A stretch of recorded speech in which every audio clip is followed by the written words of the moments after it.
Alright, buckle up buttercups, because today we are diving deep into a story that FIFA, the mighty global footballing empire, absolutely does not want you to hear. We're talking about the kind of secrets that fester beneath the polished veneer of international tournaments and multi-billion-dollar deals. A narrative so intricate and frankly, so damning, that it paints a very different picture of the beautiful game's global custodians. This isn't just about a few bad apples or a single scandal. This is about the very foundations of power, money, and influence that have shaped modern football. And honestly, it's a wild ride. I've spent countless hours digging through reports, interviews, and historical documents, piecing together fragments of truth that reveal a systemic issue, a dark underbelly that most fans never even glimpse. From the humble beginnings of an organization meant to unite the world through sport, to the dizzying heights of corruption and ethical compromises, we're going to trace the path of how FIFA transformed itself. Get ready to have your perceptions challenged, because the story I'm about to tell you is far more complex and troubling than any official press release would ever admit. Let's rewind the clock all the way back to 1904, when FIFA was founded in Paris. A small group of European nations with a grand vision for international football. Their dream was pure: to create a global governing body that would foster fair play, unity, and the universal appeal of the sport, transcending national borders and political divides. It was an idealistic beginning, a testament to the power of football to bring people together, and for many decades, it largely operated with that noble spirit at its core. The early FIFA was a far cry from the corporate behemoth we know today, operating on a shoestring budget and driven by passionate amateurs who simply loved the game. They laid the groundwork for international competitions, meticulously crafting rules and regulations to ensure consistency and fairness across different leagues and countries. It was a slow and steady growth, built on the genuine desire to see football flourish worldwide. A stark contrast to the relentless pursuit of profit that would later define the organization. The true turning point, the moment the seeds of commercialization and unchecked power began to sprout, can largely be attributed to the arrival of João Havelange as president in 1974. Havelange, a Brazilian businessman with a keen eye for opportunity, saw the immense untapped potential of the World Cup, recognizing it not just as a sporting event but as a global marketing spectacle. He understood that football could be a goldmine, and he was determined to unlock its riches, fundamentally altering FIFA's trajectory forever. Under Havelange's leadership, FIFA began to forge lucrative partnerships with multinational corporations, transforming the World Cup from a mere competition into a sprawling commercial enterprise. Coca-Cola, Adidas, and McDonald's became synonymous with the tournament, pouring unprecedented amounts of money into FIFA's coffers in exchange for exclusive sponsorship rights. This influx of cash brought unparalleled wealth and influence, but it also introduced a new set of priorities, shifting the focus from the game itself to the bottom line. This era also saw the emergence of the infamous ISL scandal, a monumental corruption case that exposed the shadowy dealings at the heart of FIFA's commercial operations. ISL, a Swiss marketing company, secured exclusive rights to market the World Cup and other FIFA events. And in return, they allegedly paid tens of millions of dollars in bribes to high-ranking FIFA officials. These payments were not just isolated incidents. They were a systemic method of securing favorable contracts, creating a culture where kickbacks became an expected part of doing business. The details of the ISL case are truly staggering, revealing a complex web of secret accounts, shell companies, and illicit payments designed to enrich a select few at the expense of transparency and fair competition. It showed how easily power could be abused when vast sums of money were involved and oversight was minimal, setting a dangerous precedent for future generations of FIFA leadership. This was a foundational moment, demonstrating how the pursuit of commercial gain could corrupt the very essence of the organization.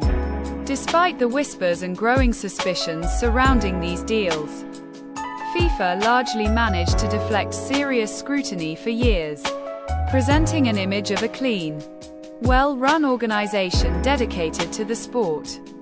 The sheer global popularity of football and the dazzling spectacle of the World Cup often overshadowed the darker dealings happening behind closed doors, allowing the culture of impunity to deepen and become more entrenched. The public was largely unaware, caught up in the magic of the game, while the rocks slowly spread from within. Then came the Sepp Blatter era, which began in 1998. And for many, this period represents the zenith of FIFA's controversial reign. Blatter, a longtime protégé of Havelange, promised reform and continuity. But what followed was an almost two-decade tenure marked by escalating scandals, unprecedented accusations of corruption, and a persistent disregard for ethical governance. He became the face of FIFA, an almost monarchical figure who wielded immense power over the global game. The World Cup bidding processes became particularly contentious during Blatter's time, with allegations of vote buying and backroom deals becoming increasingly common. The decisions to award the 2018 World Cup to Russia and the 2022 World Cup to Qatar sparked outrage and disbelief across the footballing world, raising serious questions about the integrity of FIFA's executive committee. Many felt these decisions were driven by factors far removed from the best interests of the sport or its fans. Let's talk about Qatar 2022 for a moment, because this particular bid is a microcosm of everything wrong with FIFA's decision-making process. Awarding a summer tournament to a tiny desert nation with no footballing tradition, scorching temperatures, and a questionable human rights record seemed utterly baffling to most observers. The allegations of bribery were immediate and persistent, with multiple reports detailing how votes were allegedly purchased and influence was peddled, all in the pursuit of hosting football's biggest spectacle. The sheer audacity of the Qatar bid, and FIFA's acceptance of it, highlighted a profound disconnect between the organization's stated values and its actual practices. It wasn't just about the money. It was about the power to dictate terms, to override common sense, and to place commercial and political interests above the welfare of players, fans, and even the host nation's own citizens. This decision alone cast a long, dark shadow over FIFA's credibility and ignited a firestorm of criticism that would not easily be extinguished. The internal power struggles within FIFA during this time were also legendary, often playing out like a high-stakes political drama with Blatter at its center. Elections for the presidency were frequently marred by accusations of illicit campaigning and attempts to sway votes through questionable means, further eroding public trust in the organization's democratic processes. It felt less like a sporting body and more like a secretive political cartel, operating by its own rules and accountable to no one. The dam finally broke in 2015, when the US Department of Justice unveiled a sprawling indictment against multiple high-ranking FIFA officials, sending shockwaves across the globe. This wasn't just a slap on the wrist. This was a full-blown criminal investigation, utilizing RICO statutes typically reserved for organized crime, to dismantle a decades-long pattern of bribery, fraud, and money laundering. It was the moment the world finally saw the extent of the rot that had festered within FIFA for so long. The arrests were dramatic, with officials being taken into custody from luxury hotels in Zurich just days before a scheduled FIFA presidential election. A truly cinematic moment that exposed the scale of the corruption. The indictments detailed an astonishing array of schemes, involving millions of dollars in bribes for everything from World Cup hosting rights to marketing contracts for regional tournaments. It laid bare the systematic nature of the wrongdoing, proving that this was not just a few rogue individuals but a deeply ingrained culture. The impact of these revelations was immense, forcing Blatter to resign and triggering an unprecedented period of upheaval and supposed reform within FIFA. For the first time, the organization was truly forced to confront its demons in the public eye, facing intense pressure from governments, sponsors, and fans to clean up its act.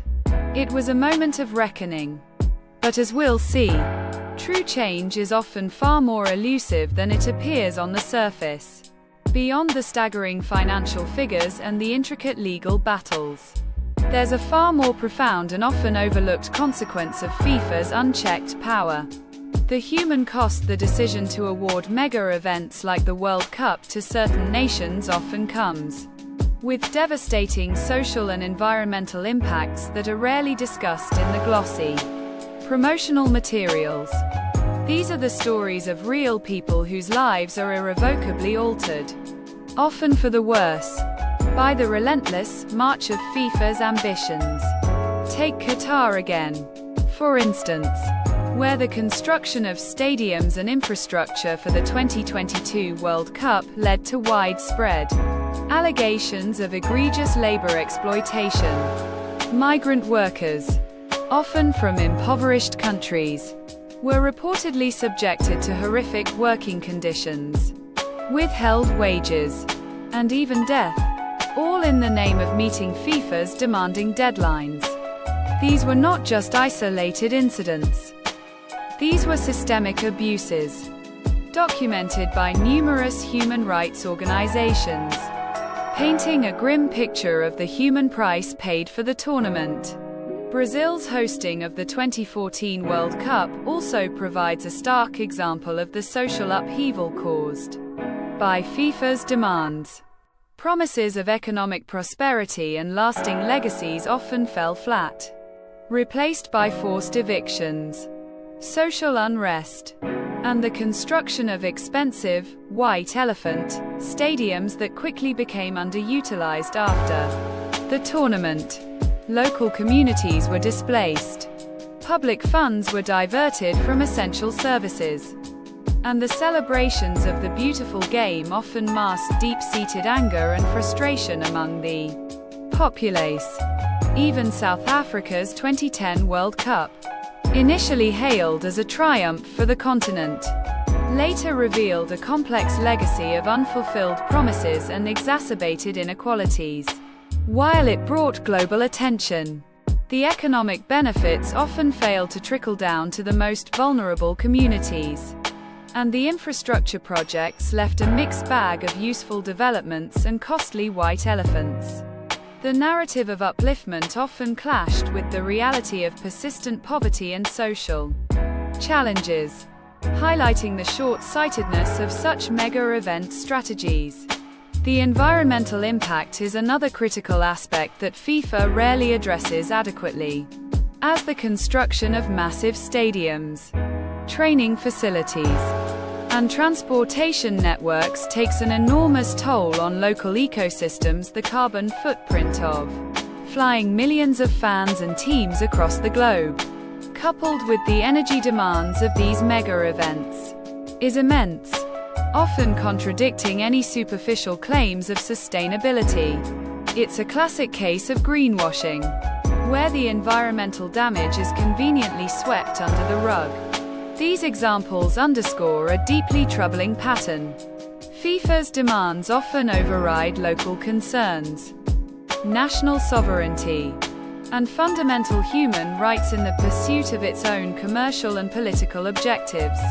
The host nations, eager for the prestige and supposed economic boost, often find themselves in a Faustian bargain, forced to compromise on ethical standards and sustainable development to satisfy the global governing body. It's a power dynamic that is inherently exploitative and profoundly problematic. Following the scandals, Gianni Infantino ascended to the FIFA presidency in 2016, promising a new era of transparency, good governance, and a complete break from the past. He pledged to restore FIFA's reputation and lead it into a brighter, more ethical future. A message that resonated with many who were desperate for change. The rhetoric was strong, signaling a clear departure from the Blatter years and a commitment to genuine reform. However, the path to true reform has proven to be incredibly challenging, and many critics argue that despite the new leadership, FIFA continues to grapple with many of the same systemic issues. The deeply entrenched systems of power, the complex web of national federations, and the immense financial stakes make genuine root and branch change incredibly difficult to implement. It's like trying to turn a supertanker around in a bathtub. It requires immense effort and time. And sometimes, it just doesn't quite get there. Questions about transparency, governance, and accountability continue to plague the organization, with new controversies frequently emerging, albeit often less dramatic than the Blatter-era bombshells. The very structure of FIFA, with its vast global reach and its unique quasi-governmental status, makes it incredibly resistant to external oversight and truly independent scrutiny. It operates in a space that is almost above the law, making it difficult for any single government or body to hold it fully accountable. The complicity of national federations and corporate sponsors also plays a significant role in perpetuating this cycle. National federations often rely on FIFA funding and support, making them reluctant to challenge the status quo too vigorously, even when ethical concerns arise. Similarly, major corporate sponsors, while occasionally issuing statements of concern, rarely withdraw their lucrative partnerships, effectively providing FIFA with the financial lifeline it needs to continue